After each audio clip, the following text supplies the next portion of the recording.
They say you never really know someone until you see them when they think no one's watching. I learned that truth on a Tuesday afternoon in October, standing in my own doorway with a bag of groceries in my arms and my heart about to shatter into 1,000 pieces. After 42 years of marriage, I thought I knew my husband better than anyone. I was wrong.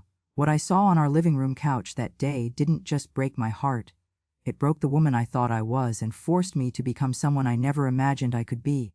Before I begin my story, let me know in the comments where you are listening from and what time it is. I just want to know I'm not alone in this.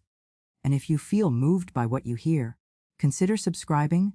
It helps more people become aware of what so many of us face in silence. Now let me tell you what really happened. The morning started like any other Tuesday.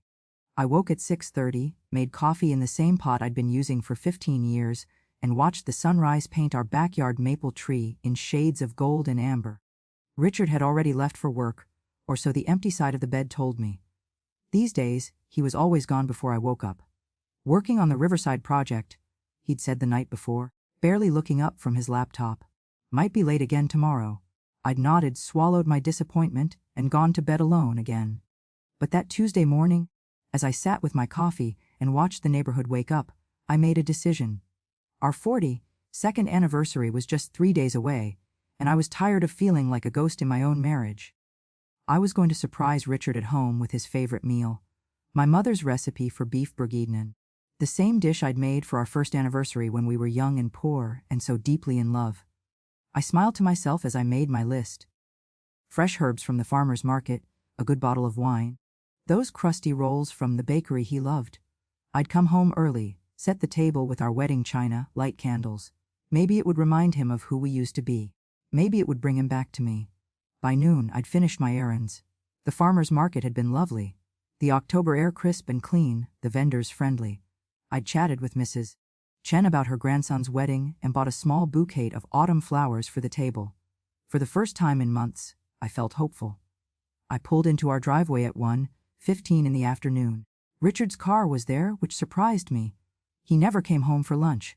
But then I smiled. Maybe he'd had the same idea. Maybe he remembered our anniversary too, and we'd both been planning to surprise each other. Oh, how naive I was.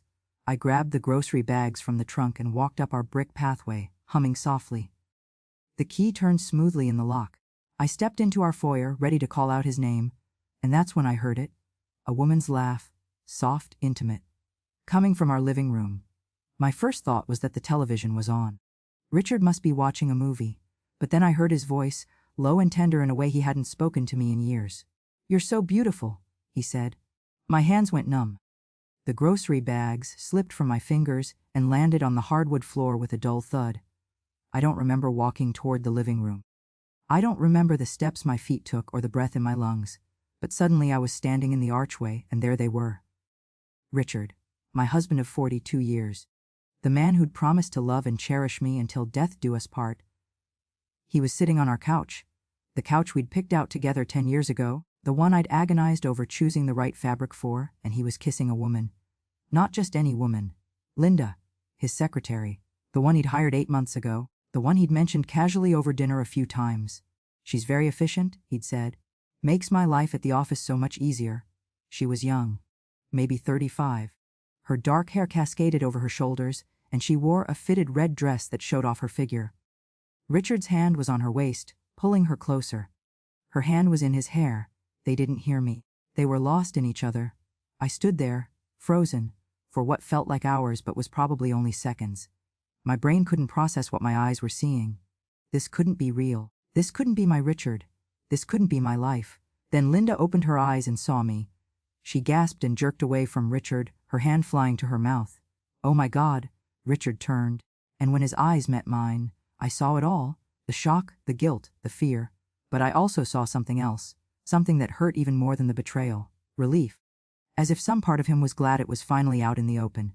As if carrying this secret had been exhausting. "Maggie," he said, standing up quickly. His face went pale. "You're home." "I didn't?" "I can see that," I heard myself say. My voice sounded strange, distant, like it was coming from someone else. "I came home early, to surprise you."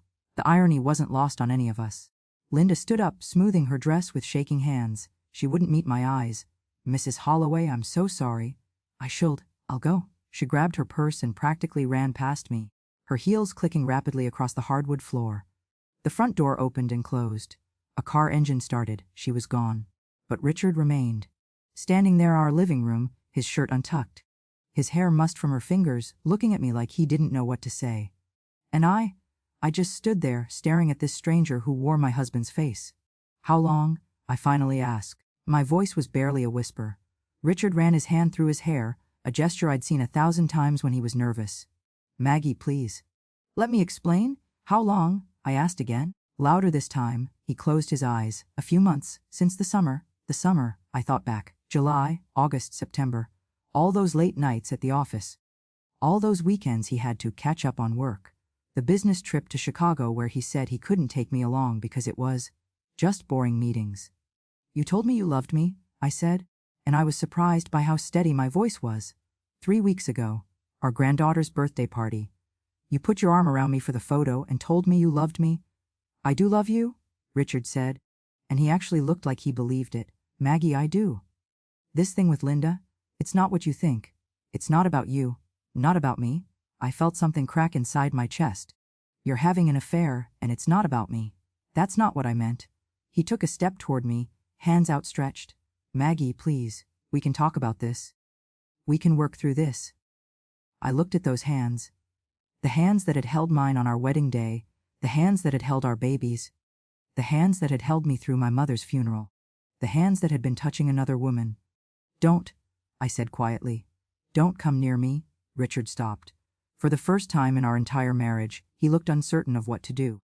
I bent down and picked up the grocery bags I'd dropped. The wine bottle had cracked, and burgundy liquid was seeping through the canvas. My mother's recipe for beef bourguignon would go unmade. I need you to leave, I said, straightening up. Pack a bag. Go to a hotel. I don't care where. But I can't look at you right now. Maggie? The word came out as a shout, surprising us both. I never shouted. In 42 years I had never raised my voice at him, but I also never thought he'd do this to me. Richard stared at me for a long moment. Then he nodded slowly and walked past me toward the stairs. I heard his footsteps on the landing, heard the bedroom door open and close. I stood alone in the foyer, holding my ruined groceries, and looked at the spilled wine spreading across our floor like blood. And that's when I started to shake. My whole body trembled as the shock began to wear off and the reality set in. My knees buckled, and I sank down onto the floor, right there in the wine stain, and I let out a sound I didn't recognize, a wounded animal sound of pure pain. 42 years. 42 years of love, of trust, free of building a life together, our children, our home, our memories, all of it stained now, ruined, like the wine soaking into the hardwood. I don't know how long I sat there. Eventually, I heard Richard come back down the stairs. He had a small suitcase in his hand. He paused in the doorway. I'm sorry, he said softly. Maggie, I'm so sorry. I didn't look at him. I couldn't. He waited for a moment, maybe hoping I'd say something, anything, but I had no words left. Finally, he walked out the front door. I heard his car start. I heard him drive away. And then there was only silence. I sat on that floor as the afternoon light shifted and dimmed. I watched the shadows lengthen across the walls of the home we'd shared for 42 years, and I realized something that hurt almost as much as the betrayal itself. I had no idea who I was without him. For 42 years I'd been Richard's wife, Robert and Jennifer's mother, the grandmother, the teacher who retired 5 years ago. But who was Margaret Holloway? What did she want? What did she dream about? I couldn't remember. Somewhere along the way, I'd disappeared. As the room grew dark, I finally stood up. My legs were stiff, my body aching. I looked down at the wine stain on the floor, at the groceries scattered around me, at the autumn flowers that had fallen from their wrapping, and I made myself a promise. I would not disappear anymore.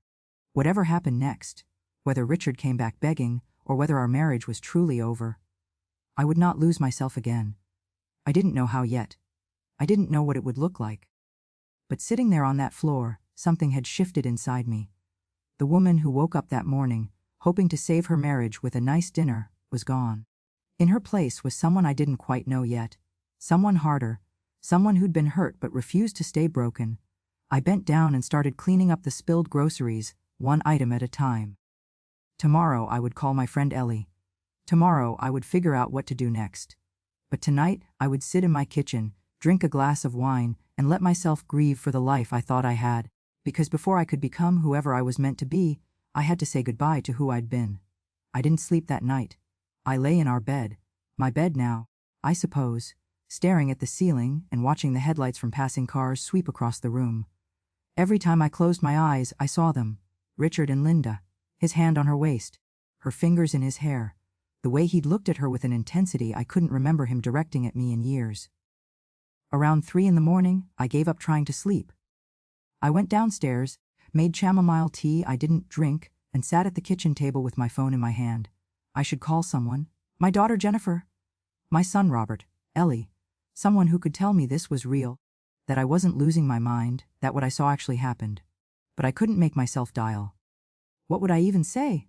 Hi honey, your father's having an affair. How do you speak those words out loud? How do you make them real? Instead, I did something I'd never done before.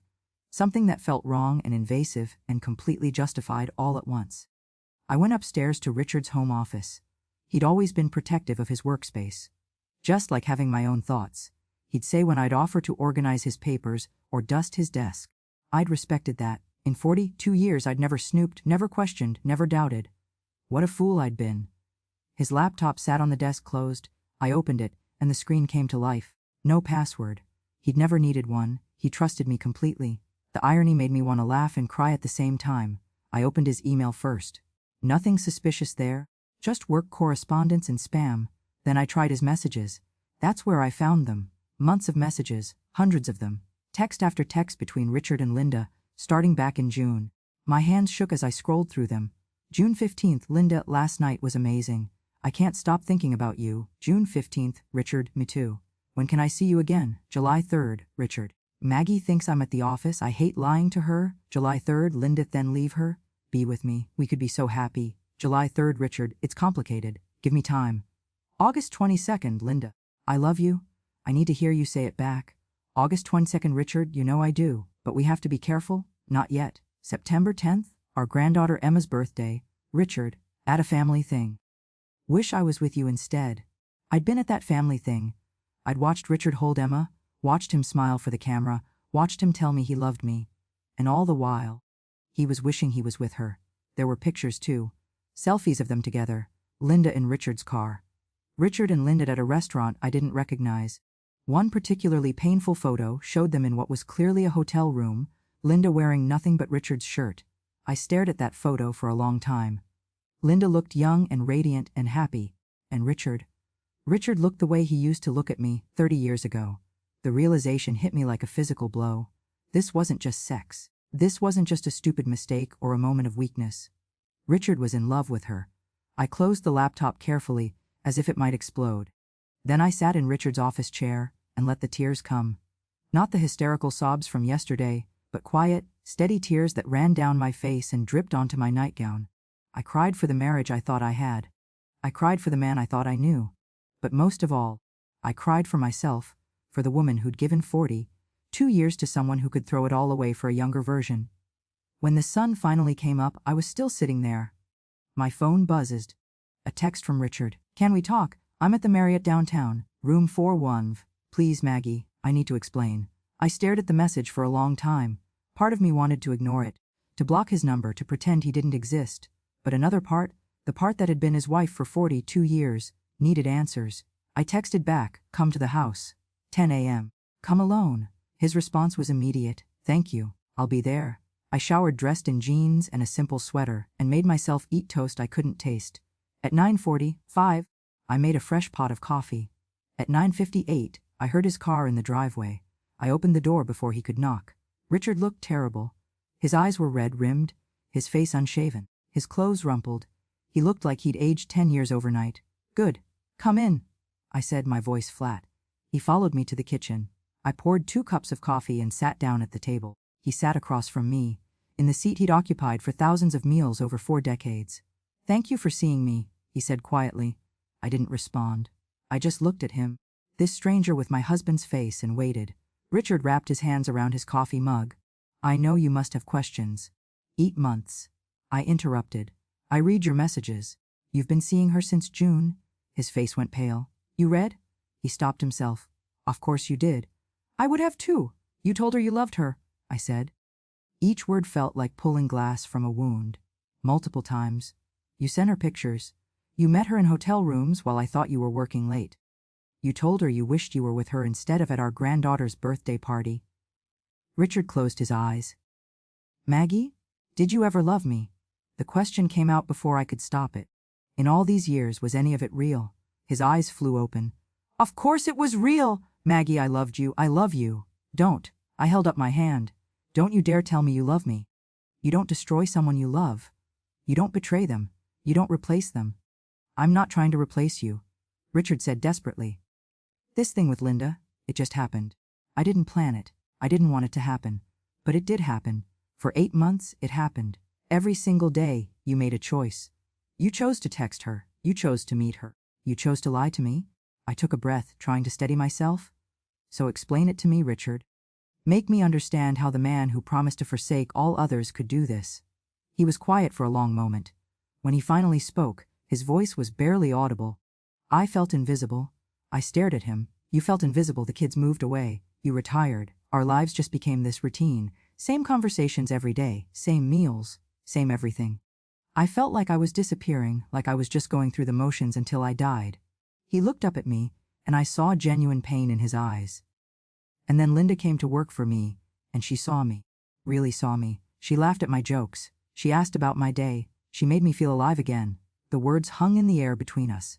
I felt invisible too, I said softly. Do you know that, Richard? Do you have any idea how lonely I've been?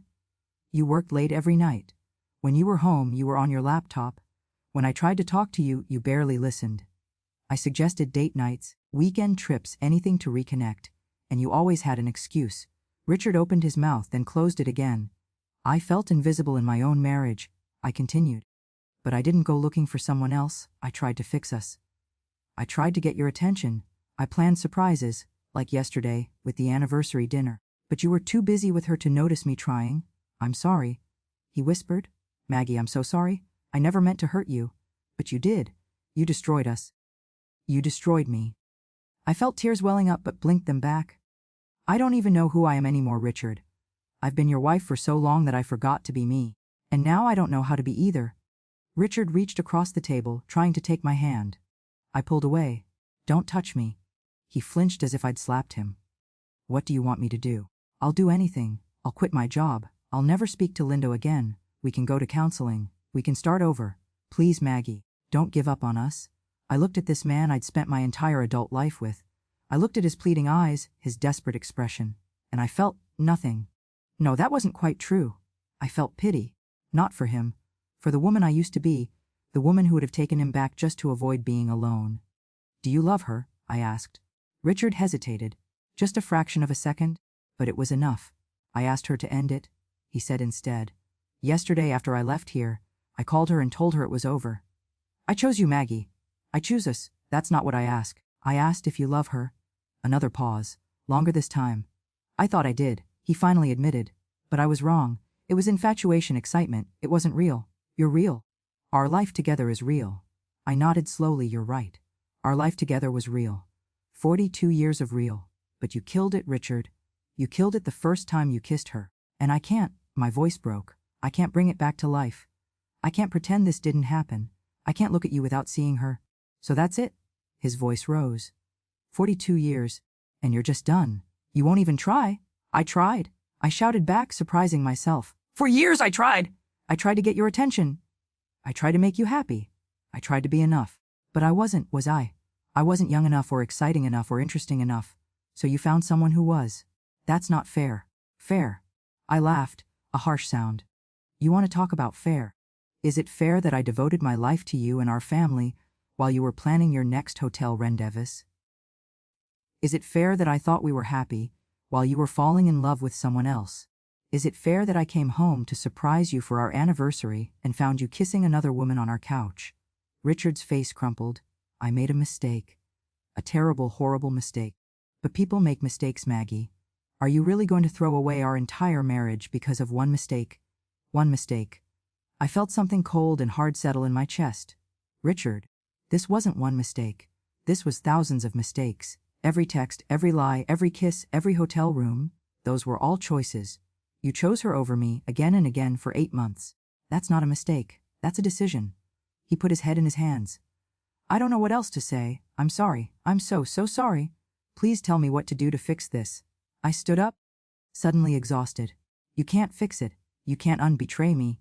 You can't give me back the months you spent with her. You can't make me trust you again. I walked to the kitchen window and looked out at the backyard, at the life we'd built together. You need to call a lawyer. We need to figure out how to separate our lives. Divorce? The word came out strangled. You want a divorce? I turned to face him. I want my dignity back. I want my self-respect. I want to look in the mirror and not see a fool who stayed with a man who didn't value her. I took a shaky breath. So yes, Richard, I want a divorce. He stood up abruptly, his chair scraping loudly across the floor. I won't accept that. I won't let our marriage end like this. You're hurt and angry, and you have every right to be. But you're not thinking clearly. Give it time. Give us time? Time? I shook my head. You had 8 months, Richard. 8 months to stop, to come clean, to choose me. You didn't. You only want me now because you got caught. That's not true. Get out. My voice was steady now, calm. Take your things from the office. Leave your key on the table. And find yourself a good lawyer, because I'm getting mine. Richard stared at me like he didn't recognize me. Maybe he didn't. Maybe I didn't recognize myself either. Maggie, please. Goodbye. Richard. He stood there for another moment, his mouth opening and closing like he was trying to find the magic words that would fix everything. But there were no magic words. There was no fixing this. Finally, he turned and walked out of the kitchen. I heard him go upstairs to his office. I heard drawers opening and closing, papers rustling. 20 minutes later, he came back down with a box of his things. He paused at the kitchen doorway one last time. I love you, he said. I know you don't believe me, but I do. And I'm not giving up on us. I didn't respond. I just stood by the window and watched him leave. When his car disappeared down the street, I sank into my chair and let out a breath I didn't know I'd been holding. It was done. I'd done it. I'd told him it was over. So why did I feel like I was the one who'd been left behind? I picked up my phone with shaking hands and scrolled through my contacts until I found the name I needed. Ellie answered on the second ring. Maggie! I was just thinking about you. How are? He's having an affair. I interrupted. Richard, with his secretary. I caught them yesterday. Silence. Then, I'm coming over. Put the kettle on. And Maggie? Yes! You're going to be okay. I promise you're going to be okay. She hung up before I could respond. I sat there alone in my kitchen, in the house that would soon not be mine anymore, and I wondered if Ellie was right. Could I be okay after this? Could I survive losing everything I'd built my life around?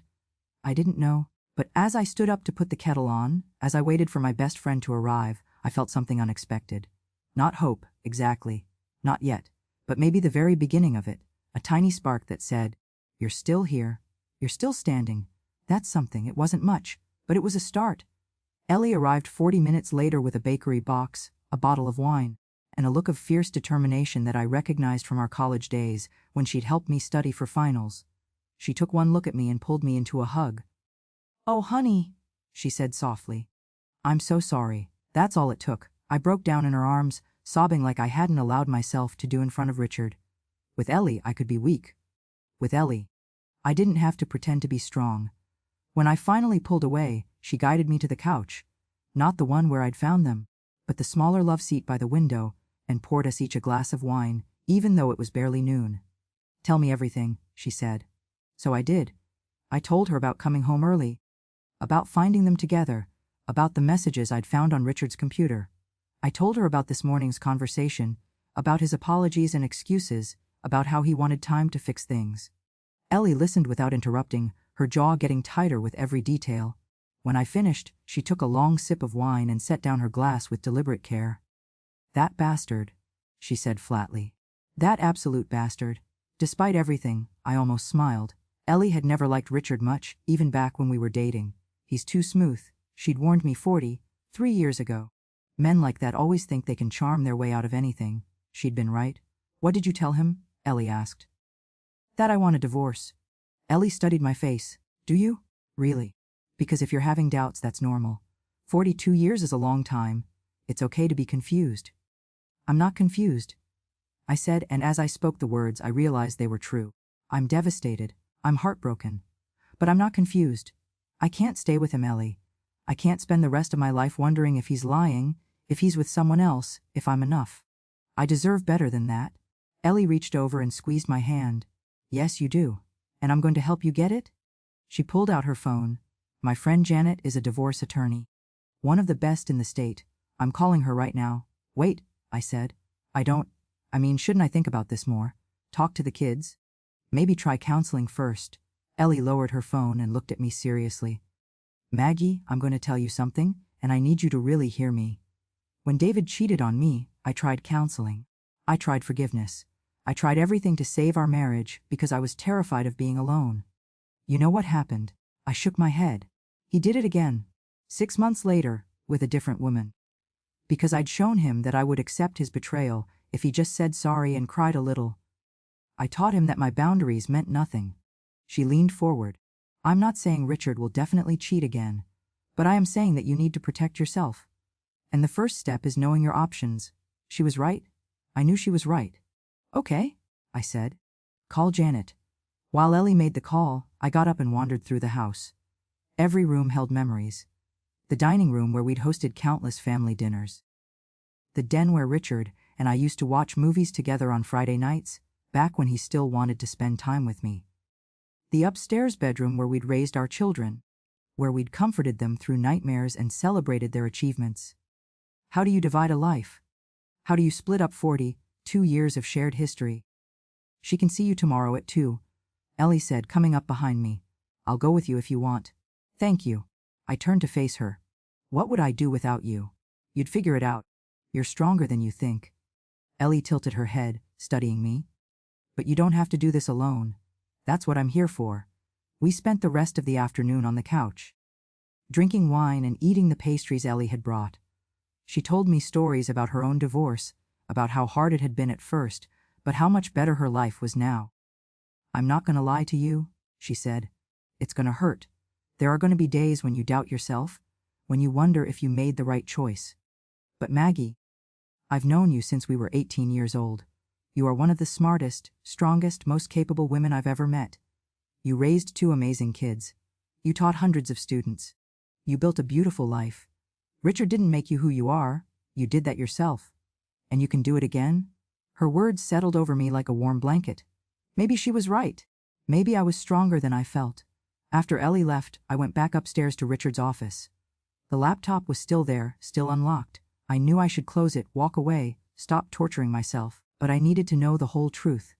I opened his messages again and scrolled further back. June seemed to be when the affair started, but I wanted to see how it began. May 28th, Linda. Thank you for dinner tonight. I had a wonderful time. You're so easy to talk to. May 28th, Richard, the pleasure was all mine. Same time next week. May, they'd started having dinner together in May. Team dinners. Richard had called them when I'd asked why he was coming home so late. Building morale. Building something, all right.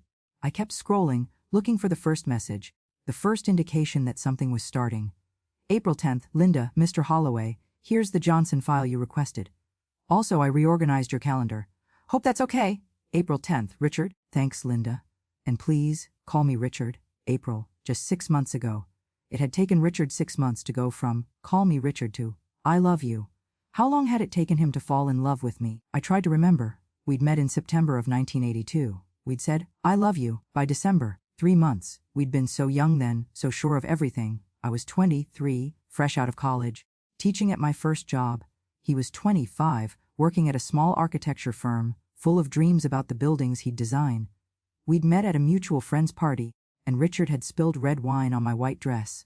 I am so sorry, he'd said, mortified, dabbing at the stain with a napkin and only making it worse. I'd laughed. It's fine. I never liked this dress anyway. Let me make it up to you, he'd insisted. Dinner tomorrow night? I'd said yes. And that had been the beginning of everything. For years, decades, I'd looked back on that memory with such fondness. Our origin story, the wine stain that brought us together. Now, looking at the burgundy stain still faint on our foyer floor, I wondered if wine had always been an omen in our relationship. I closed the laptop and looked around Richard's office. His architecture books on the shelves. His framed licenses and awards on the walls. The photo of us on our 25th anniversary, smiling at the camera like we had all the time in the world. I took the photo down and turned it face down on the desk. Then I did something I probably shouldn't have. I took out my phone and snapped pictures of Richard's message history with Linda. Screen after screen, I photographed the evidence. The declarations of love, the plans to meet, the intimate photos. All of it. Ellie had said I needed to protect myself. This was how I'd do it. I transferred the photos to my email and sent them to myself. Then I deleted them from my phone. I wasn't sure why. Maybe I didn't want the constant temptation to look at them, to reopen the wound over and over. My phone buzzed. A text from Jennifer. My daughter. Hi, Mom. Just checking in. How are you and Dad doing? Love you. I stared at the message. Jennifer didn't know. Neither did Robert. How was I going to tell them? How was I going to break their hearts along with my own? Not today. I couldn't handle that today. I texted back. We're fine, honey. Love you too. It was a lie. We weren't fine. Nothing was fine. But my children didn't need to know that yet. They had their own lives, their own families. Soon enough, they'd find out that their parents' marriage was over. Let them have one more day of peace. That evening, I made myself dinner. A simple salad, nothing elaborate. I ate it at the kitchen table, alone, in silence. The house felt enormous around me, empty in a way it never had before. Richard and I had bought this house 38 years ago, when Jennifer was 4 and Robert was 2. It had seemed huge then, with its 4 bedrooms and big backyard, perfect for raising a family. Now it was just me, rattling around in all this space. My phone rang. Richard's name lit up the screen. I let it go to voicemail. It rang again 2 minutes later. Again I didn't answer. A text came through. Maggie, please, can we talk? I need to explain more. There's so much I didn't say. I turned off my phone. I couldn't talk to him. Not yet. Maybe not ever. Every time I heard his voice, I felt myself weakening. Felt the 42 years of muscle memory telling me to forgive him, to work it out, to keep our family intact. But I couldn't, not this time. I went to bed early, climbing into sheets that still smelled faintly of Richard's cologne. Tomorrow I'd wash them, along with everything else that held traces of him. Tomorrow I'd start erasing him from my life. But tonight, I let myself lie in our bed one last time and remember what it felt like when we were happy. When we were young and in love, and thought nothing could ever tear us apart. I must have eventually fallen asleep, because I woke to sunlight streaming through the curtains and birds singing outside. For just a moment, I forgot. For just one blissful second, everything was normal. Then I turned over and saw Richard's empty side of the bed. And it all came crashing back. Today was Wednesday. Today I would meet with the divorce attorney and make this real. I got up, showered, and dressed carefully. A navy blue pantsuit, the one I used to wear to parent-teacher conferences when I wanted to look professional and put together. If I looked strong on the outside, maybe I could feel strong on the inside. Ellie picked me up at 1:30. Janet Brenner's office was in a modern building downtown, all glass and steel. The receptionist smiled warmly and told us Janet would be right with us. I sat in the waiting room, my hands folded in my lap, and tried not to think about what I was about to do. This felt too real, too final. Once I walked through that door and sat down with a divorce attorney, there would be no pretending this wasn't happening. Margaret Holloway. I looked up. A woman in her 50s stood in the doorway, wearing a gray suit and a kind expression.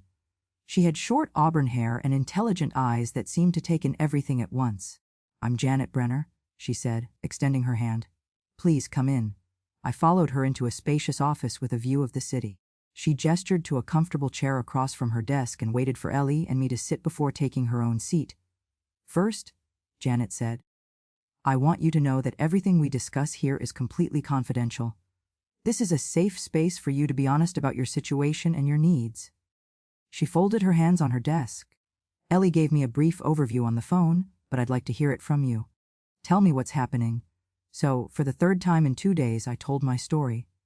But this time, it was different. This time I focused on facts, not emotions. The dates, the messages, the photos. Janet listened carefully, occasionally jotting notes on a legal pad. When I finished, she nodded slowly. "Thank you for sharing that. I know it's not easy." She leaned back in her chair. "Here's what I need you to understand. In this state, we have no fault divorce, which means you don't need to prove adultery to end your marriage. However, the evidence you have of your husband's affair can be useful in negotiations, particularly regarding asset division and spousal support." Spousal support? I hadn't even thought about that.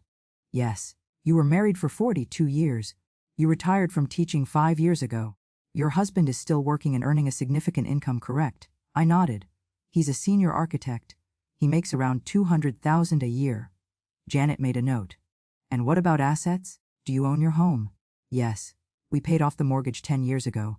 The house is worth about $800,000, I think. Maybe more now. Retirement accounts. Richard has a 401k and a pension.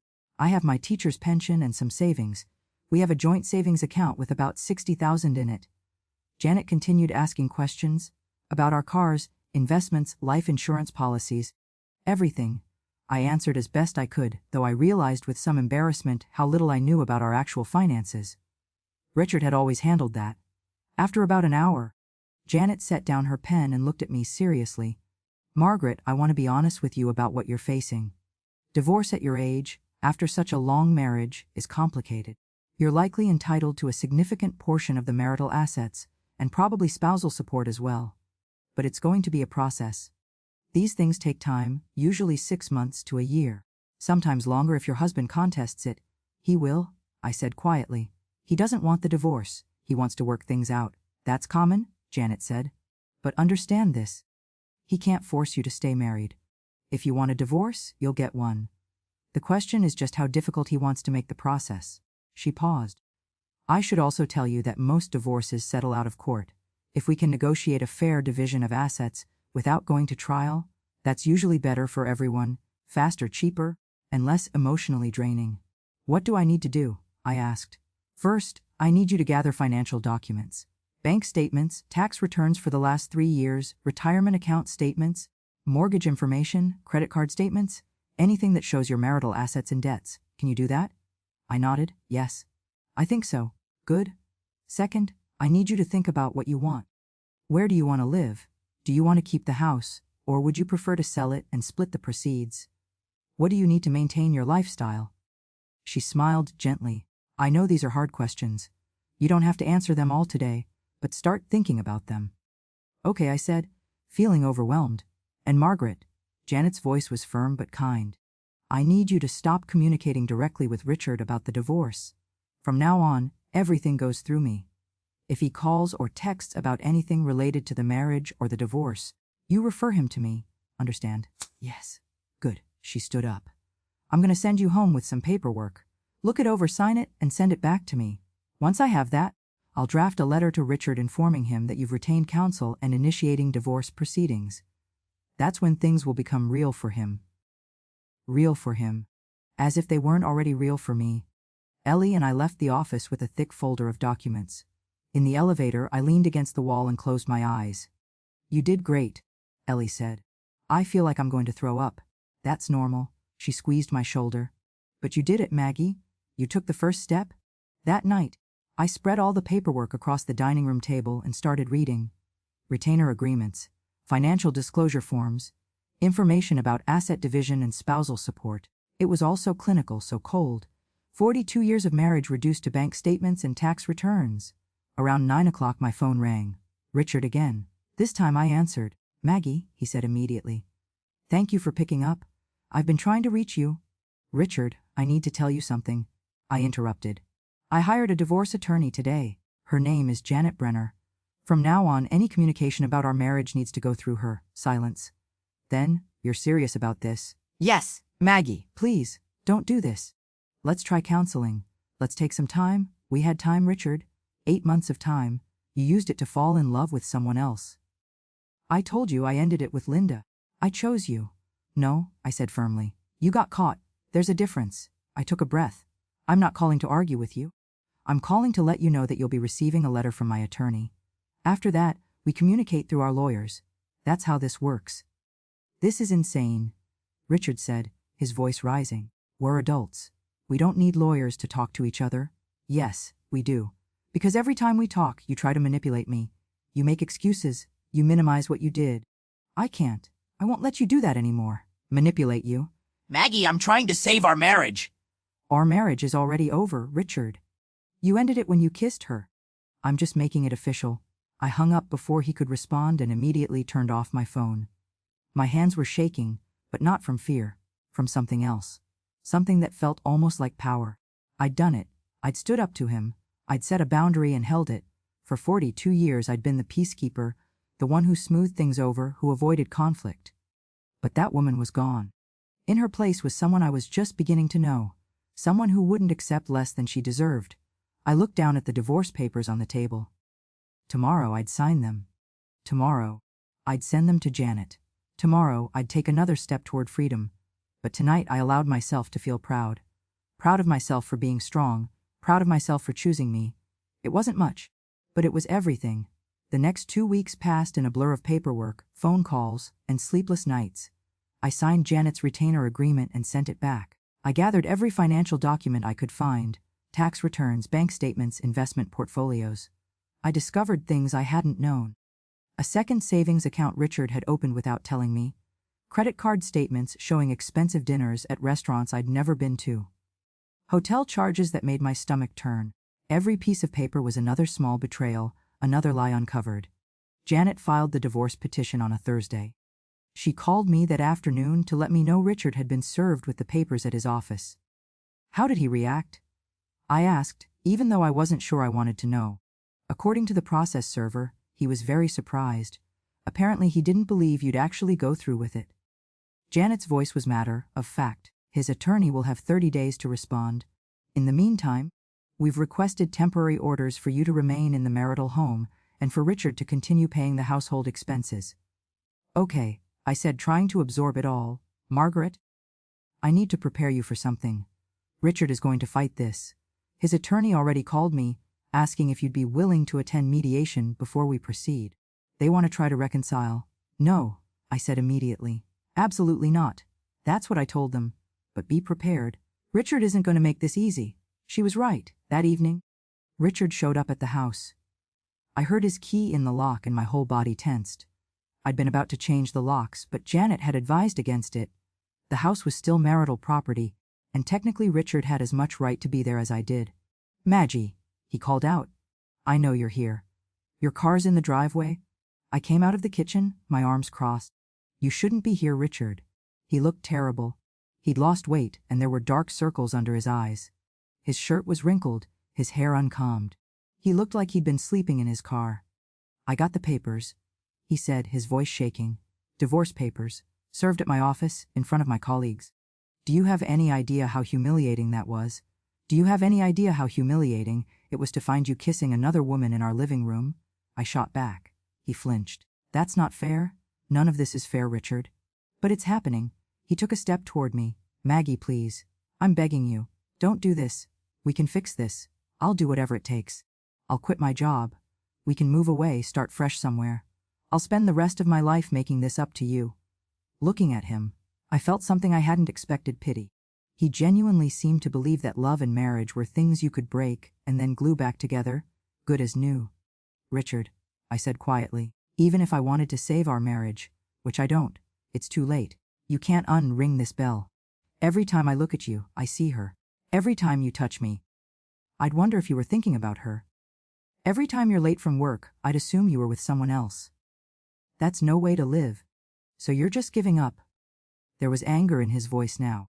After everything we've been through, you're just throwing it all away. I'm not the one who threw it away. My voice rose.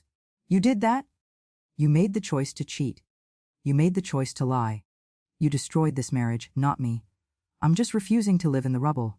Fine, Richard said bitterly. You want a divorce? I'll give you a divorce. But don't expect me to just hand over everything. That house, I helped pay for it. That retirement money, I earned it. You think you can just kick me out and take half of everything I've worked for? There it was. The real Richard, underneath all the apologies and tears. I don't want to take anything from you, I said coldly. I just want what's fair.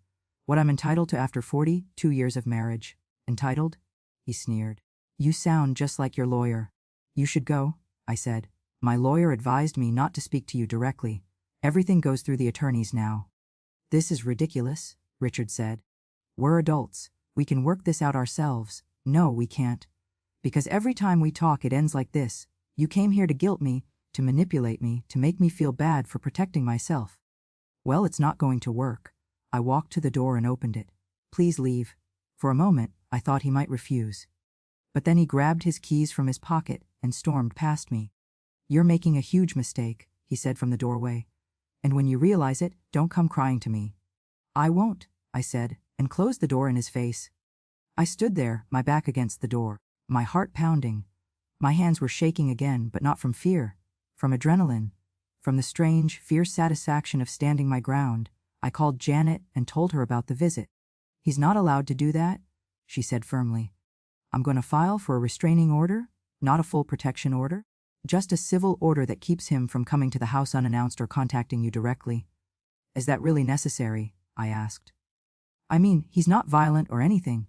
Margaret, he showed up at your home after being served with divorce papers, against his attorney's advice, to try to intimidate you into changing your mind. That's harassment, and it's going to stop." Her voice softened. "You need to protect yourself. That's my job, to protect you. Let me do it." "Okay," I agreed. The restraining order was granted 3 days later. Richard was furious. His attorney called Janet, claiming I was being vindictive and unreasonable. Janet shut that down quickly. But as the initial shock wore off and reality set in, I realized something. I was alone. Really, truly alone for the first time in my adult life. I'd gone from my parents' house to college to marriage. I'd never lived by myself. I'd never had to make decisions without consulting someone else. I'd never had to figure out who I was outside of being a wife, a mother, a teacher. And now, at 67 years old, I had to learn. The days were the hardest. I'd wake up and forget, just for a moment, that Richard was gone. I'd roll over to tell him something, and the empty bed would remind me. I'd make coffee and pour 2 cups out of habit, then stare at the extra mug on the counter. Everything was a reminder. The couch where I'd found them. The kitchen where we'd shared thousands of meals. The bedroom where we'd made love and made plans and made a life. One afternoon, about 3 weeks after Richard had been served, I was sitting at the kitchen table staring at nothing when the doorbell rang. It was Jennifer. My daughter stood on the porch, her face a mixture of anger and hurt. "Is it true?" she demanded. "Dad called me. He said you're divorcing him. Is it true?" My heart sank. I'd been putting off this conversation, hoping to find the right words. Apparently, Richard had taken that choice away from me. "Come in," I said quietly. Jennifer followed me into the kitchen. She was 38 years old, a successful marketing executive with her father's dark hair and my hazel eyes. She'd always been a daddy's girl, and seeing her now, I knew this was going to be hard. "Mom, what's going on?" Jennifer asked. "Dad said you just suddenly decided you wanted a divorce. He's devastated." I took a breath. "Did he tell you why?"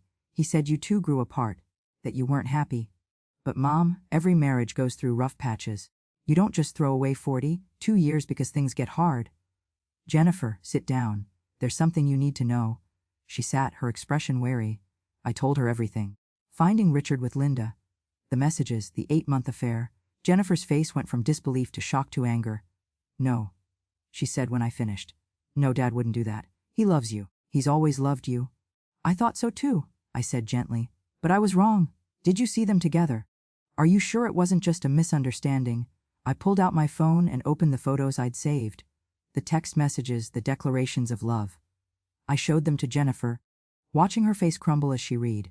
"Oh my God," she whispered. "Oh my God, Mom, I'm so sorry. I had no idea." "Of course you didn't. I didn't either. Until I walked in on them." Jennifer was crying now, angry tears streaming down her face. "How could he do this? How could he do this to you? To us?" "I don't know, honey. I've asked myself that same question 1,000 times. And he told me you were the one being unreasonable?" Jennifer stood up abruptly, pacing the kitchen. "He made it sound like you were throwing him away over nothing. He lied to me again." "I'm sorry," I said. "I should have told you sooner. I just didn't know how." Jennifer came over and hugged me tightly. "You have nothing to apologize for. I'm so sorry, Mom. I'm so sorry this happened to you." We sat together for a long time, mother and daughter, crying for what we'd lost. Not just my marriage, but Jennifer's image of her father, the family we'd thought we were. "Does Robert know?" Jennifer asked finally. "Not yet. I need to call him." "Do you want me to do it? Or we could tell him together?" I shook my head. "No, I need to do this." "But thank you." After Jennifer left, promising to call me every day and threatening to never speak to her father again, I sat down and called my son. Robert was 40 years old, living in Seattle with his wife and 2 kids. He was quieter than Jennifer, more reserved, but he'd always been sensitive.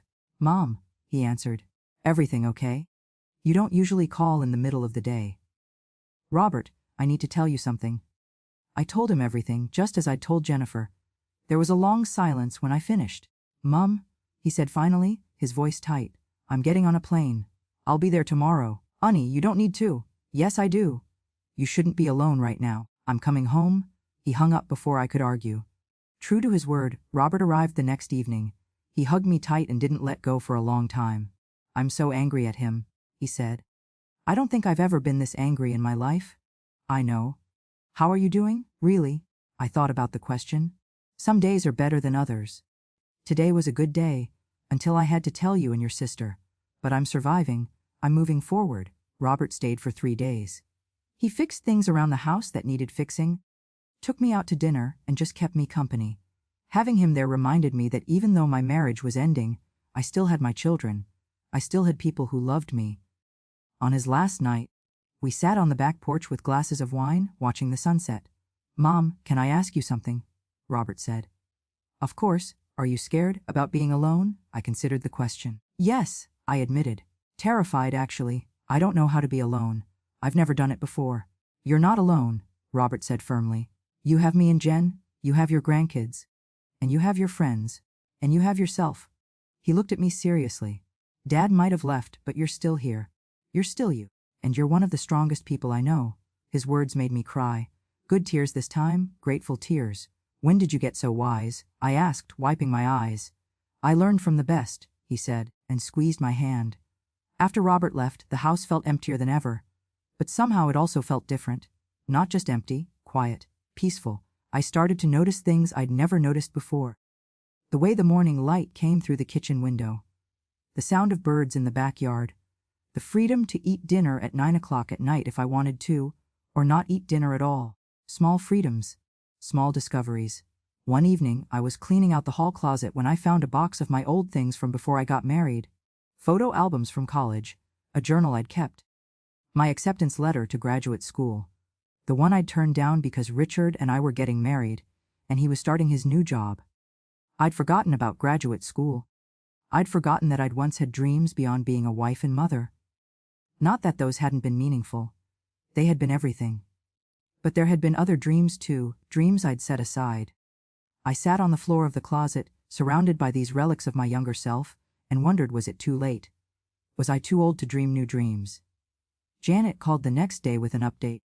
"Richard's attorney has proposed a settlement offer. They're willing to give you the house and 40% of his retirement accounts in exchange for no spousal support." "Is that fair?" I asked. "No," Janet said bluntly. "You're entitled to at least half of all marital assets, and given the length of your marriage and the disparity in your incomes, you should absolutely receive spousal support. This is a lowball offer designed to see if you'll take it out of guilt or fear. I recommend we counter." "What should we ask for?" 50% of all marital assets, including his retirement accounts and pension. Spousal support of $4,000 a month for at least 5 years, possibly permanent. And I think we should ask that he cover your attorney's fees, given that his infidelity necessitated this divorce." The numbers made my head spin. Is he going to agree to that? Probably not at first. "But Margaret, this is what you're entitled to under the law. You sacrificed your own career advancement to support his. You raised his children. You maintained his home. That is value, even if he doesn't want to acknowledge it." "Okay," I said. "Let's counter?" That night, I couldn't sleep. I kept thinking about the settlement, about the life I was negotiating away. 42 years reduced to percentages and dollar amounts. Around midnight, I gave up on sleep and went downstairs. I made chamomile tea and sat at the kitchen table with my old journal, the one I'd found in the closet. I opened to a random page. It was dated October 1984. I would have been 25, married for 2 years. "Richard got promoted today," I'd written. "He's so excited. They're making him junior partner. He wants to celebrate. But I'm exhausted. The students were difficult today, and I have papers to grade. Sometimes I wonder if teaching is really what I want to do forever. I think about going back to school, maybe getting my master's in literature. But Richard needs me to support his career right now. My dreams can wait." I stared at those words. My dreams can wait. How many times had I told myself that? How many opportunities had I passed up? How many desires had I suppressed? Because it wasn't the right time. Because Richard needed me. Because the kids needed me. Because everyone needed me except me. I flipped through more pages, finding the same theme over and over. dreams deferred, plans postponed. A slow, gradual disappearing of Margaret into the role of Mrs. Holloway.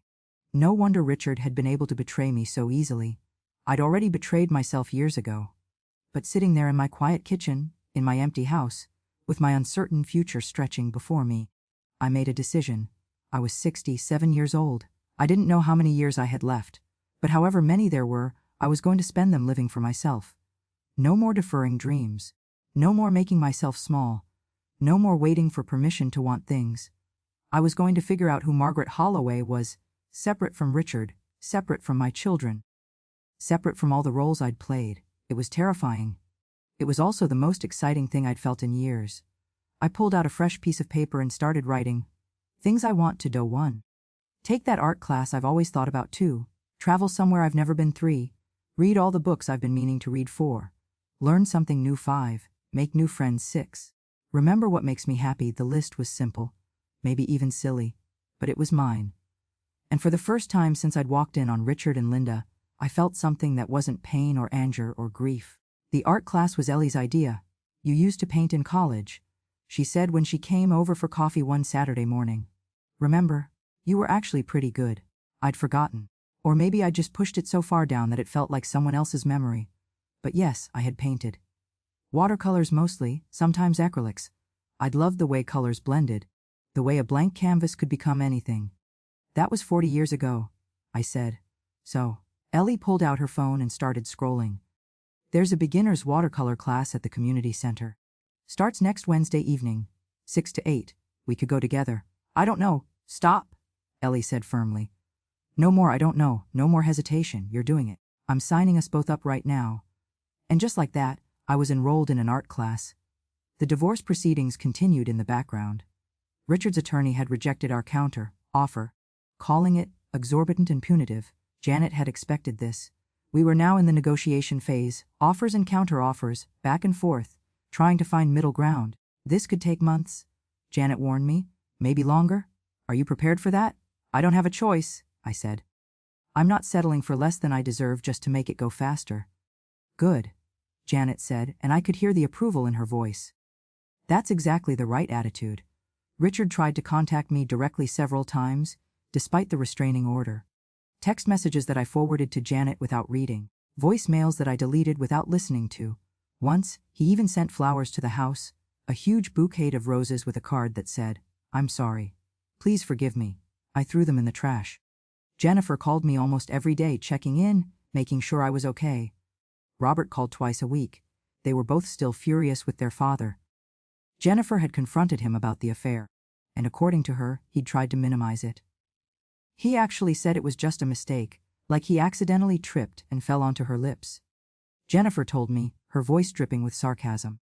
I told him he was a coward and a liar, and until he took real responsibility for what he'd done. I didn't want to hear from him. Part of me felt guilty that my children's relationship with their father was suffering because of this. But a larger part, the part that was learning to prioritize myself, was grateful for their support. Wednesday evening arrived, and Ellie picked me up for the art class.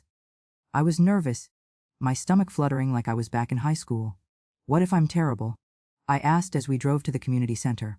Then you'll be terrible, Ellie said cheerfully. Who cares? This isn't about being good. It's about doing something that makes you happy. The class was held in a bright, airy room with large windows overlooking a small garden. There were about 15 people there, mostly women, ranging in age from their 30s to their 70s. Our instructor was a woman named Marion, probably in her 50s, with paint-stained fingers and a warm smile. Welcome, everyone, Marion said. I want to start by saying there's no wrong way to do art. This class is about exploration, about play, about rediscovering the joy of creating something with your own hands. Leave your inner critic at the door. We started with basic techniques. Wet on dry, color mixing. Marion walked us through simple exercises, encouraging us to experiment, to make mistakes, to see what happened when we let the paint do what it wanted instead of trying to control every brushstroke. I picked up my brush, loaded it with cerulean blue, and touched it to the wet paper. The color bloomed and spread, soft and fluid and beautiful, and something inside me loosened. For 2 hours, I lost myself in color and water and paper. I wasn't thinking about Richard or the divorce or my empty house. I was just present. creating, playing. When the class ended, I looked down at my painting, an abstract wash of blues and greens that looked like water or sky, or maybe both, and felt genuinely proud of something I'd made. "That's beautiful," said a voice beside me. I turned. A woman about my age with short silver hair and kind brown eyes was smiling at my painting. "Thank you," I said. "Diane," she said, extending her hand. "Is this your first time taking an art class?" "First time in about 40 years, I admitted. "Me too. I just retired last year, and I decided it was time to do all the things I'd been putting off." She gestured to her own painting, a vibrant sunset in oranges and pinks. "My husband thinks I'm crazy, spending money on hobbies at my age, but I figure if not now, when? If not now, when?" I repeated. "I like that." Diane and I talked while we cleaned our brushes. She'd been a nurse for 35 years, had 3 grown children and 5 grandchildren. She was funny and warm and easy to talk to. "A few of us usually go for coffee after class," Diane said as we packed up. "Would you and your friend like to join us?" I looked at Ellie, who nodded enthusiastically. "Would love to," I said. We ended up at a small cafe down the street, a group of 6 women ranging from 32 to 74, drinking coffee and tea and talking about art and life. I learned that Susan, the youngest, was a single mom getting back into painting after having her kids. Carol was going through a divorce. Pauline had lost her husband 2 years ago and was learning to build a new life. We all had stories. We were all starting over in some way. "To new beginnings," Diane said, raising her coffee cup. We all clinked our cups together, and I felt something I hadn't felt in months: belonging. When Ellie dropped me off at home that night, I was smiling. "See," she said, "I told you it would be good for you." "You were right," I admitted. "Thank you for pushing me." Inside, the house was dark and quiet. But instead of feeling lonely, I felt peaceful. I hung my painting on the refrigerator with a magnet, like a proud child showing off their artwork. Then I pulled out the list I'd started and added a new item: make new friends. I could cross that one off already. The next day, I did something else I'd been thinking about for weeks. I called a travel agent. "I want to plan a trip," I told her. "Somewhere I've never been, somewhere beautiful." "What kind of experience are you looking for?" she asked. I thought about it. "Something peaceful. Somewhere I can think and relax and just be." She suggested a 2-week trip to Italy, Tuscany specifically. A small villa in the countryside, cooking classes, wine tasting, art museums in Florence. "It's popular with solo travelers," she said. "You'd be in a group, but everyone has their own space. It's very rejuvenating." "When's the next one?" "There's a trip leaving in 6 weeks. But I should warn you, it's a bit pricey." "Book it?" I said before I could talk myself out of it. When I hung up, I felt giddy. I just booked an international trip by myself. I'd never traveled alone before. Richard and I had always gone places together, and after he'd stopped wanting to travel, I just stopped too. But now I was going to Italy by myself. At 67 years old, I couldn't wait to tell someone. I called Jennifer. Mom, that's amazing, she said. "Good for you. You deserve this." "It feels extravagant," I admitted. "The money I'm spending could go toward." "Toward what?" "Being miserable and alone. No way, you've earned this. Go to Italy, eat pasta, drink wine, fall in love with life again." After we hung up, I sat with her words. Fall in love with life again. Was that what I was doing? I hadn't thought of it that way, but maybe she was right. Maybe this whole process, the art class, the trip, the divorce itself, wasn't about leaving Richard. It was about returning to myself. The following weeks took on a new rhythm. Monday evenings, I started going to a book club at the local library. Tuesday mornings, I volunteered at a literacy program, helping adults learn to read. Wednesdays were art class. Thursdays, I'd started taking long walks around the neighborhood, really seeing it for the first time in years. I was busier than I'd been in my entire retirement. And I was happier. The divorce negotiations continued. We were making slow progress. Richard had agreed to 50% of the marital assets, but was still fighting the spousal support amount. His attorney argued that I didn't need it, that my teacher's pension was sufficient. "That's not the point," Janet explained. "The point is that you sacrificed career advancement to support his career. The point is that he makes significantly more than you do, in part because you made that possible.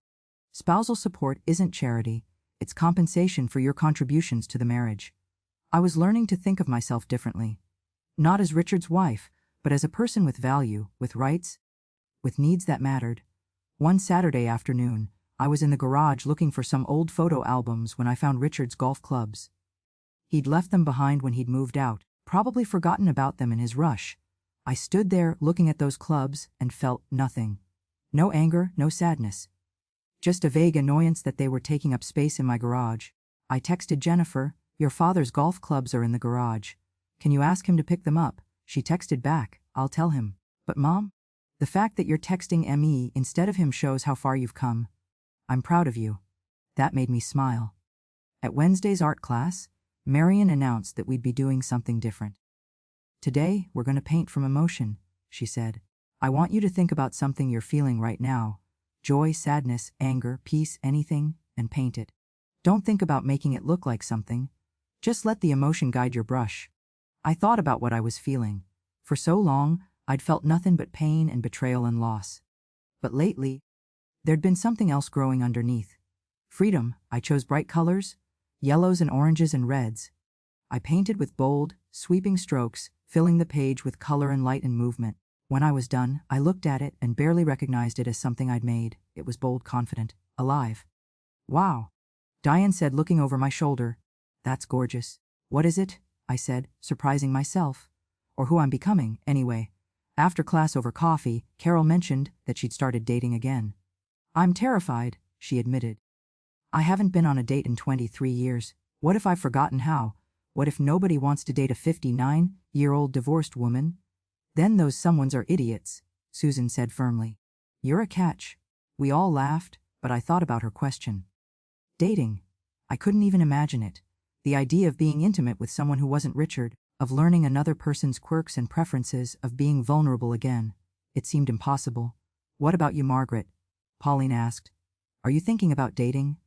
"God, no," I said immediately. "I can barely figure out how to be single."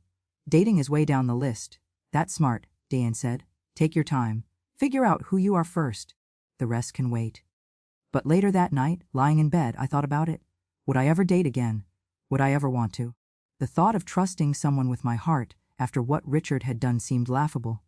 But then again, 6 weeks ago, I couldn't have imagined taking an art class or booking a trip to Italy or making new friends. Maybe eventually I could imagine dating too. Not now, not yet, but someday. The weeks passed.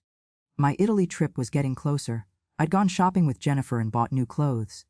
Comfortable but stylish, nothing like my old wardrobe of sensible teacher clothes and housewife basics. I'd gotten my hair cut shorter, added some highlights. When I looked in the mirror, I saw someone different. Someone who looked like she had places to go. One evening, I was cooking dinner, just for myself, a simple pasta dish, when I realized I was humming, actually humming, like a person who was happy. When had that happened? When had the crushing weight of grief lifted enough for me to hum while cooking? I couldn't pinpoint an exact moment. It had happened gradually, like the sunrise, so slow you don't notice it until suddenly there's light.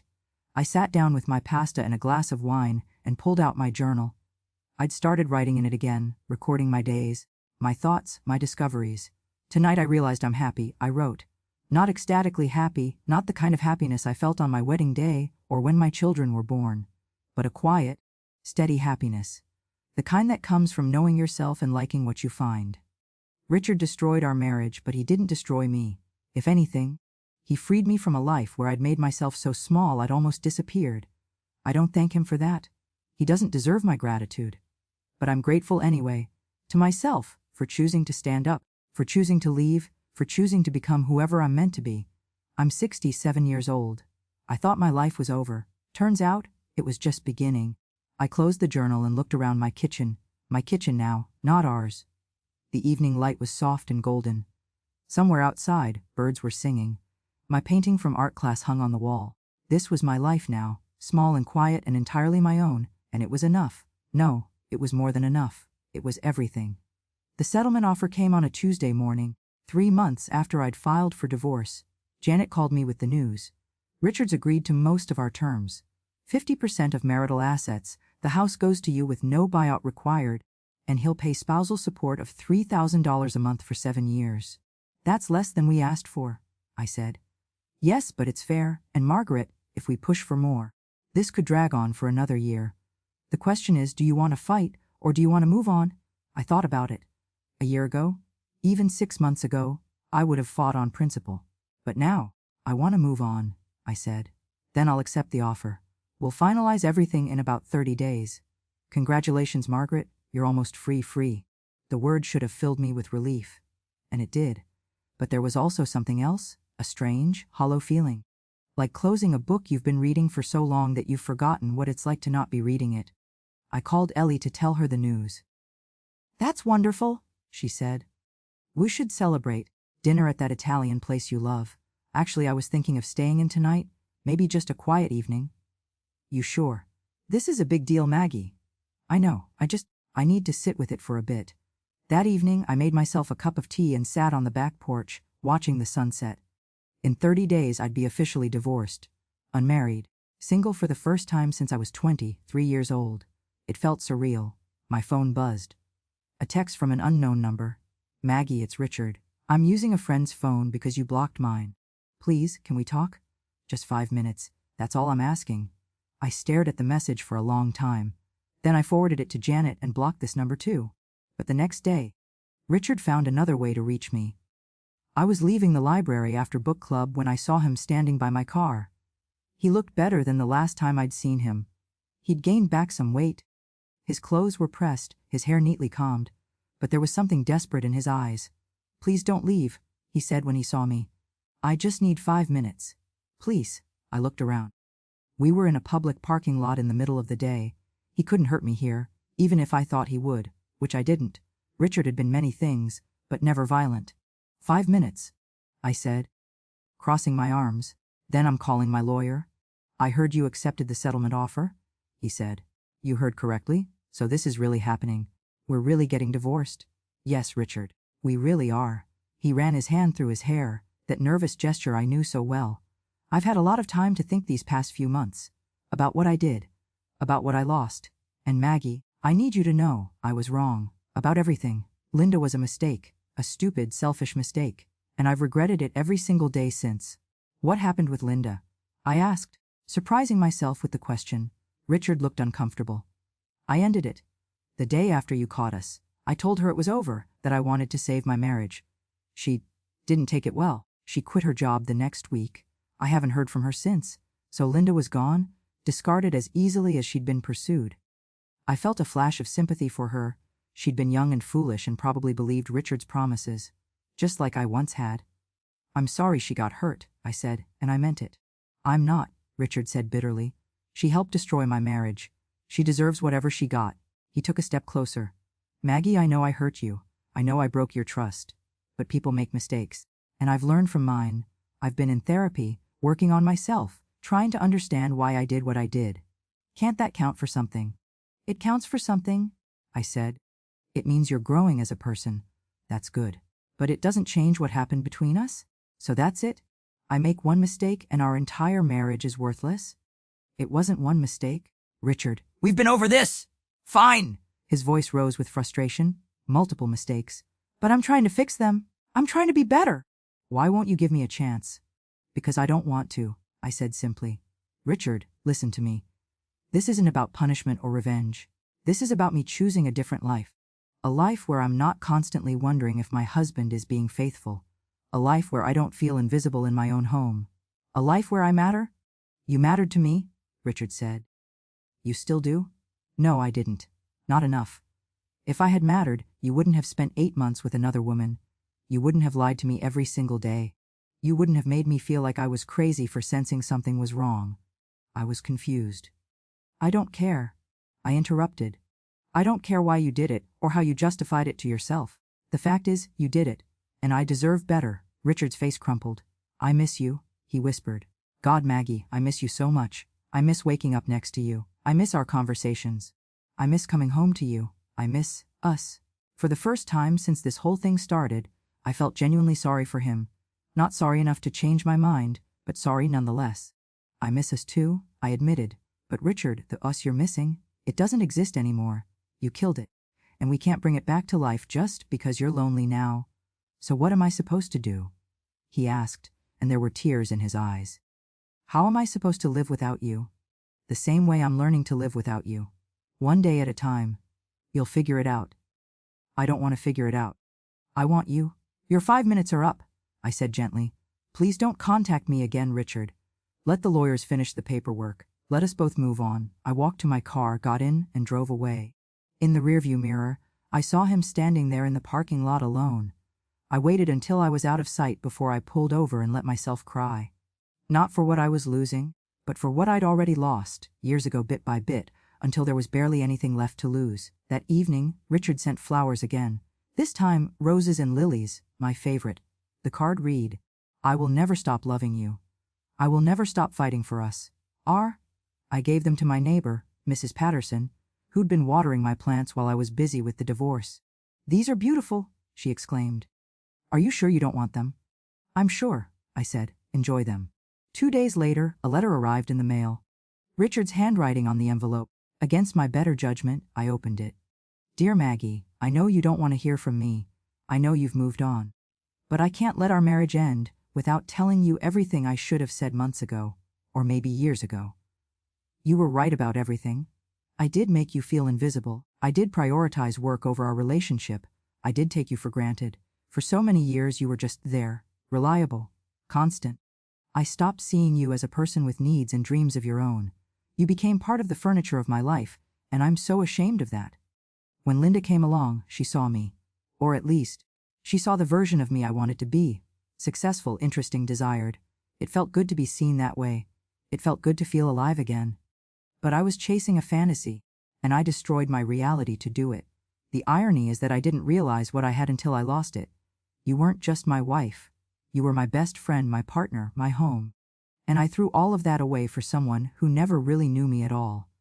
I'm not writing this to change your mind. I know it's too late for that. I'm writing because you deserve to know that you were enough. You were always enough. I was the one who wasn't, who isn't. I hope you find happiness, Maggie. I hope you find someone who sees you the way you deserve to be seen, who values you the way I should have. I hope you find everything I was too blind to give you. I'm sorry. For everything. And I love you. I always will." Richard, I read the letter twice, then folded it carefully and put it in a drawer. It was a good letter, honest, vulnerable. Everything I'd wanted to hear months ago. But it was too late. Words couldn't undo actions. Apologies couldn't rebuild trust. Love wasn't enough when it came without respect. I called Janet and told her about the parking lot encounter and the letter. "He's making his final push," she said. "This is common. The reality of the divorce is setting in, and he's panicking. Just keep blocking him and forwarding anything he sends to me. The final papers should be ready next week. Next week. In 1 week, I'd be divorced." The art class that Wednesday was a welcome distraction. Marian had us working on landscapes, and I chose to paint the view from my back porch, the garden, the old oak tree, the fence line disappearing into the distance. "That's lovely," Diane said, looking over my shoulder. "Your use of light is really improving." "Thanks. I've been practicing at home." "How are you doing?" she asked quietly. "With everything?" I'd told the art class group about my divorce a few weeks ago. They'd all been supportive, sharing their own stories of loss and renewal. "The final papers are next week," I said. "It's really ending. How do you feel about that?" I thought about it, relieved, sad, scared, excited. All of it at once. "That sounds about right," Diane said with a smile. "The end of a marriage is like a death. You have to grieve what you lost, even if leaving was the right choice." After class, over our usual coffee, Carol made an announcement. "I have news. I've been seeing someone, we've been on 3 dates, and I really like him." We all cheered and demanded details. Carol blushed, but told us about Tom, a widower she'd met at the grocery store, of all places. They'd been talking by the produce section and discovered they both loved hiking. "I was so nervous on our first date," Carol admitted. "I kept thinking about my ex, about how I'd failed at marriage. But Tom, he's different. He's kind, he listens, he makes me laugh. And he doesn't make me feel like I need to be anyone other than who I am." "That's beautiful," I said, and I meant it. "You deserve that?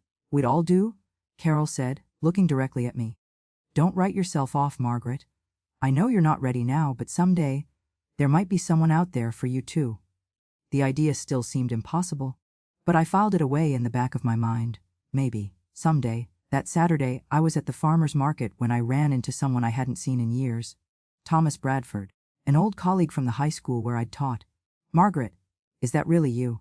He was tall and silver-haired, probably in his early 70s, with kind blue eyes and a warm smile. "Thomas!" "How are you?" We caught up over coffee at a nearby cafe. He'd retired the same year I did and had been traveling, volunteering, spending time with his grandchildren. I heard about you and Richard, he said carefully. I'm sorry. That must have been difficult. It was, I said. But I'm doing better now? You look wonderful, Thomas said. Really? You're glowing. I laughed. I'm not sure about glowing, but thank you. We talked for over an hour, reminiscing about our teaching days, sharing stories about our students and our families. It was easy and comfortable, and when we finally parted ways, Thomas said something that surprised me. Would you like to have dinner sometime? Just as friends. Catching up properly. I hesitated for only a moment. I'd like that. Great, I'll call you next week. As I drove home, I thought about Thomas's invitation. It wasn't a date, he'd been clear about that. Just two old friends having dinner, but it felt like something significant, a door opening, a possibility. The following Tuesday, Janet called. The papers are ready. Can you come in to sign them tomorrow? Tomorrow, I repeated. That's fast. Richard's attorney pushed to expedite everything. I think he's hoping if it happens quickly. You won't go through with it. I almost laughed. After everything I'd been through, did Richard really think I'd back out at the last minute? I'll be there, I said.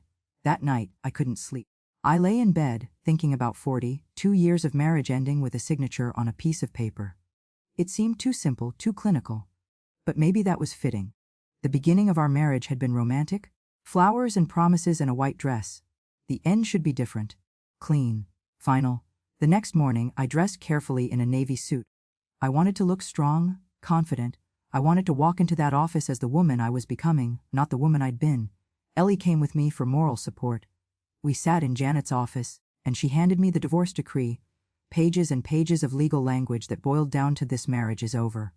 Are you ready? Janet asked gently. I picked up the pen. My hand didn't shake. I signed my name, Margaret Ann Holloway, on the line marked, Petitioner. It was done. Congratulations, Janet said, standing to shake my hand. You're officially divorced. Divorced. The word I'd been working toward for 3 months, the word that had terrified me, now just felt like a fact. Ellie hugged me tight. How do you feel? I'm not sure yet, I said honestly. Ask me in a few days. We went out for lunch to celebrate or mourn or whatever this was. Over salad and wine, Ellie raised her glass. To Margaret Holloway, single woman, free woman, my brave, beautiful friend. We clinked glasses and I took a sip of wine. Free, that's what I was now. And terrifying as it was, it also felt like the beginning of something extraordinary. The day after my divorce was finalized, I woke up expecting to feel different. Lighter, maybe, or devastated. Something dramatic. Instead, I just felt quiet. I made my coffee, sat on the back porch, and watched the morning sun paint the sky in shades of pink and gold. The birds sang. The breeze moved through the oak tree. The world continued, utterly unchanged by the legal dissolution of my 42-year marriage. And somehow, that was perfect. My phone rang. Jennifer? How are you? I've been thinking about you all morning. I'm okay, honey. Really? Better than okay, actually. Dad called me last night, Jennifer said carefully. He's not handling this well. He wanted me to try to talk to you. To convince you to reconsider, I sighed. What did you tell him? I told him that ship had sailed, and he was the one who set it on fire. Mom, he needs to accept this and move on. You already have? Had I? I thought about it. Yes, I supposed I had. Somewhere in the past 3 months, between art classes and coffee dates and planning my Italy trip, I'd let go of Richard. Not all at once, but gradually, like releasing a balloon and watching it drift away until it disappeared into the sky. You're right, I said. I have moved on. After we hung up, I looked around my house. My house now, legally and completely mine. I'd been thinking about redecorating, making it truly my own. The living room where I'd found Richard and Linda. I was going to replace that couch, repaint the walls, fill it with my own things. This house had been ours for 38 years.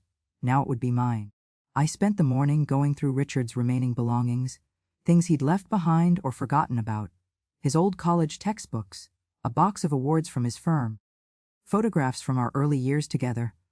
I looked at those photographs for a long time, young Richard and young Margaret, smiling at the camera, so certain about their future.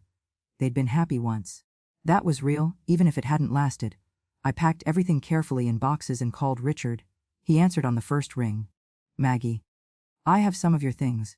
I'd like you to pick them up this week. There was a pause. Can I see you when I come? No, Richard, I'll leave them on the front porch. You can get them when I'm not home. Please, just 5 minutes, No, I said firmly but not unkindly. We're divorced now. We need to start acting like it. That means boundaries. That means letting go. I don't know how to let go of you, he said, his voice breaking. You'll figure it out, I said, the same way I did, one day at a time. I hung up before he could say anything else. That afternoon I met Thomas for lunch. We went to a small bistro downtown, sat by the window, and talked about everything and nothing. He told me about his daughter's new baby. I told him about my art class. It was easy and comfortable, with no undercurrent of expectation or pressure. As we were finishing our meal, Thomas said, I'm glad you called. I've been meaning to reach out for years, but you were married, and I didn't want to overstep. We're just friends having lunch, I said. I know. And that's all I'm expecting. But Margaret, he hesitated. I want you to know that if you ever want more than friendship, I'd be interested. No pressure, just putting that out there. I looked at this kind, patient man across from me. He was attractive, intelligent, easy to be with. A year ago, the idea of dating anyone but Richard would have been unthinkable. 6 months ago, it would have been terrifying. Now, can I be honest? I asked. Please.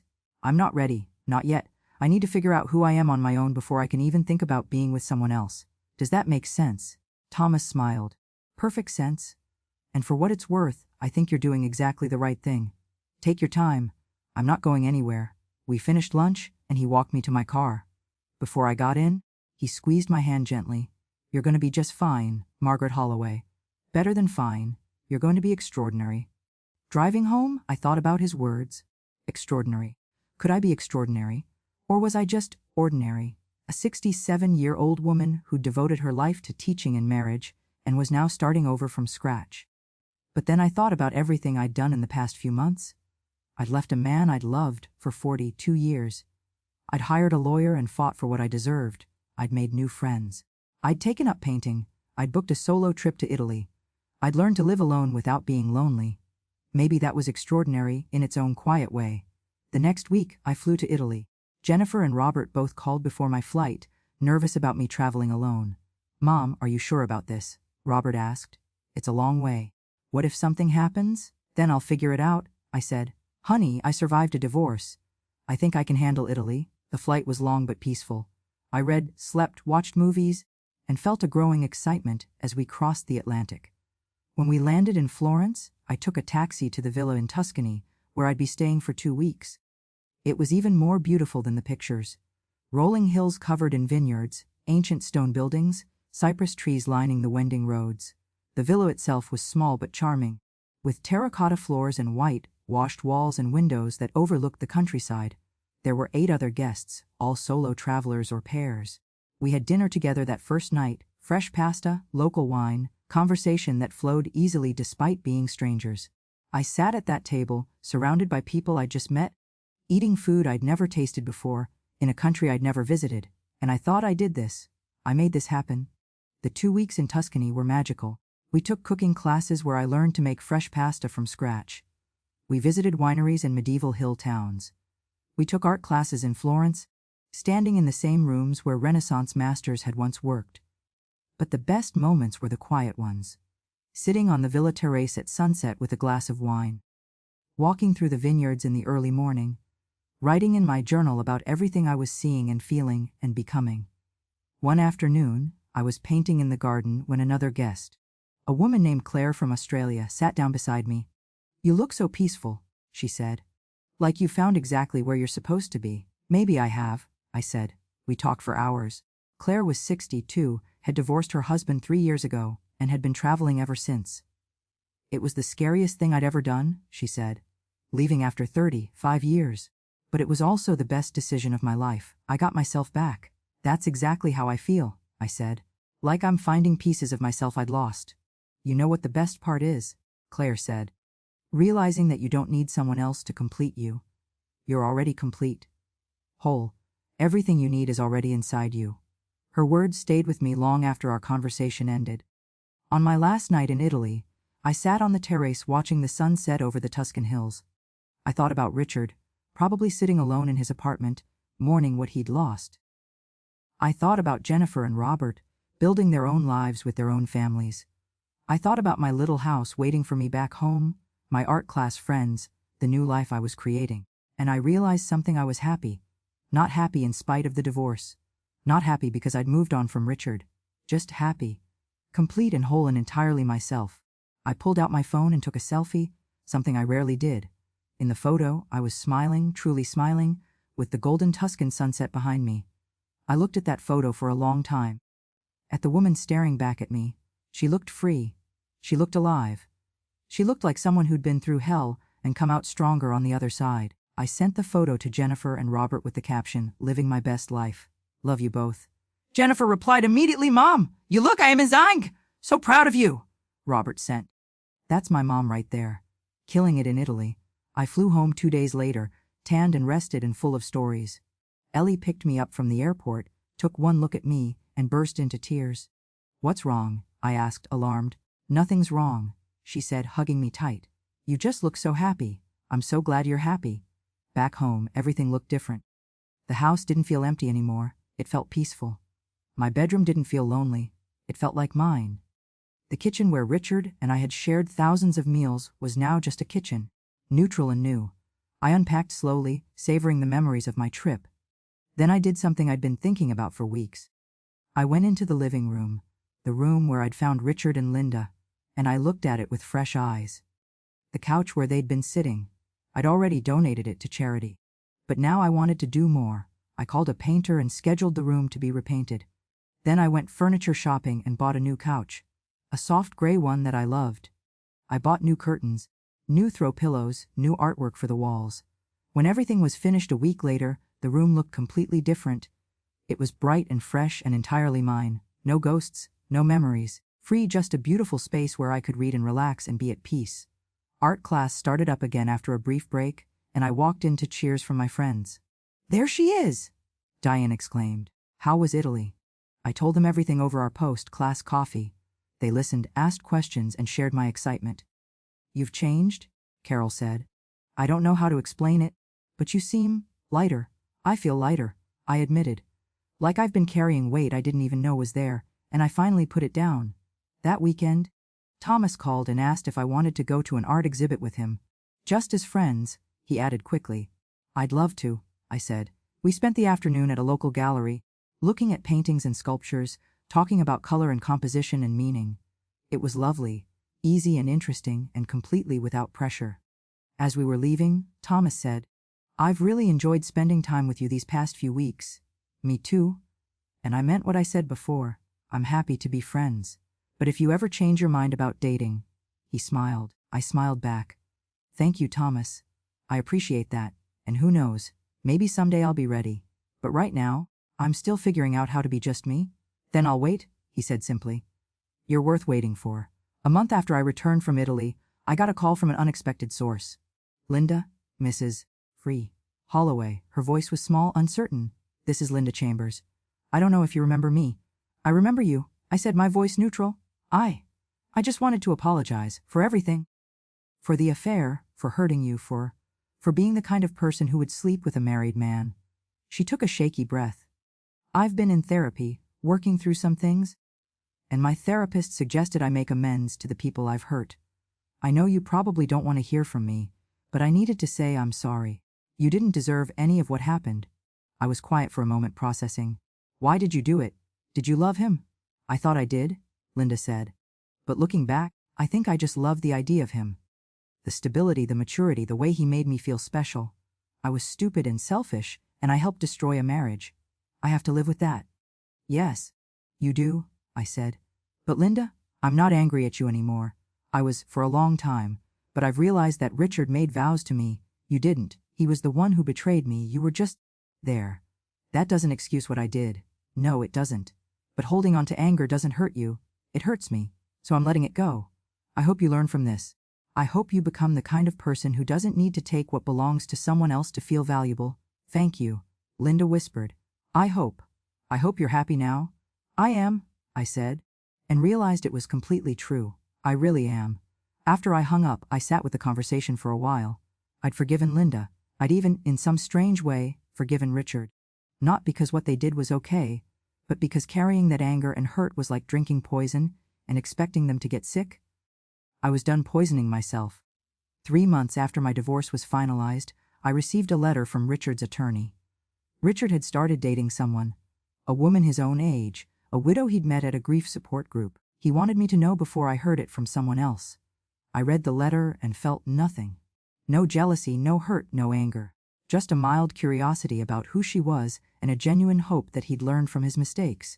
I called Jennifer to tell her. "How do you feel about it?" she asked carefully. "I feel fine. He deserves to be happy. Just not with me." "Mom, you're amazing," Jennifer said. "I don't know how you got to this place, but I'm so proud of you." "I got here one day at a time," I said, "the same way everyone does, 6 months after my divorce." I stood in my newly redecorated living room and looked around at the life I'd built. My paintings hung on the walls, not masterpieces but mine. Photos from my Italy trip sat on the bookshelf. My journal lay open on the coffee table, filled with thoughts and dreams and possibilities. This was my home, my life, my fresh start. I was 67 years old, divorced, living alone. A year ago, that would have terrified me. Now it felt like freedom. My phone buzzed. A text from Diana: "Coffee after class tomorrow. Carol wants to celebrate. She and Tom are getting engaged." I smiled and typed back, "Wouldn't miss it." I had friends. I had hobbies. I had plans and dreams and a whole future stretching before me. I didn't know what that future held. Maybe I'd date Thomas eventually. Maybe I wouldn't. Maybe I'd travel more. Maybe I'd take up pottery, or learn a new language, or volunteer somewhere meaningful. The point was, I had choices. I had agency. I had me. And that was more than enough. I walked out onto my back porch with a glass of wine and watched the sunset paint the sky in impossible colors. Somewhere in the distance, I heard children laughing. The breeze carried the scent of jasmine. The world was alive and beautiful and full of possibility. I thought about the woman I'd been a year ago, invisible, lonely, desperate to save a marriage that was already dead. She seemed like a stranger now. And I thought about the woman I was becoming, strong, independent, complete unto herself. She was someone I was proud to be. "Here's to you, Margaret Holloway," I said quietly, raising my glass to the sunset. "Here's to starting over. Here's to choosing yourself. Here's to the rest of your extraordinary life." The sun dipped below the horizon, and the sky blazed with color, oranges and pinks and purples that took my breath away. I stood there, alone but not lonely, watching the day end and knowing that tomorrow would bring something new. And for the first time in as long as I could remember, I couldn't wait to find out what it would be.